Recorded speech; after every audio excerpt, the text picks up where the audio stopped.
Ito po mga Bukeris, no? Mayroon po tayong posting regarding po doon sa tingang daga na kakaiba, di ba?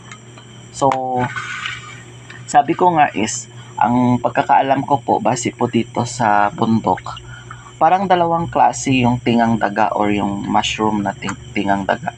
So, di ba yung na-posting natin is parang whitish, pinkish siya.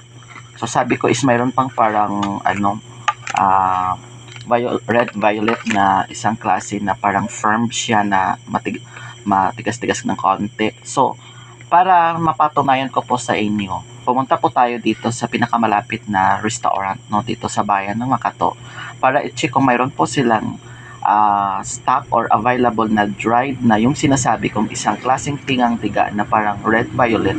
So, pasalamat po tayo, mayroon po silang naibigay sa atin na kaunti. Kasi po, ito po siya, oh. Yan. Ito po siya. Ito po yung nagpapatunay sa aking sinasabi sa nauna kong posting sa tingang daga na yung malambot siya na ito malambot to, diba? So ito yung nakuha natin doon sa isang restaurant na binili nila, na process na po yan, na dried na. So binabad natin ng kaunti sa tubig, no? Kanina mga 1 hour na yan nakababad para magmukha siyang bagong pitas. Ayan. So, ito palang tingang daga na firm. Ito siguro yung magandang gawing pang-preserve. Ito po yung ginagamit nila sa mga dishes nila na hinahalo pala ito sa chop suey at saka sa pancit bami. So, ayan lang, kaunti lang. So, ang mahal pala ng balot nito. Hindi siya per kilo, balot daw, mahal. So,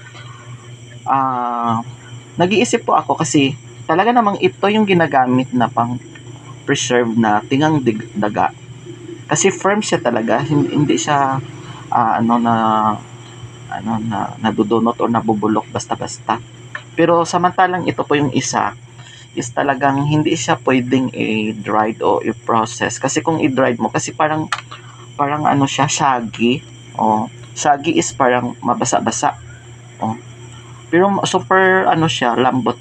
Yung parang jellyfish yung texture, yung itong isang tingang daga. Pero I think parang masarap itong malambot. Kasi sa kulay pa lang nakakainggan nyo. I don't know kung edible ito.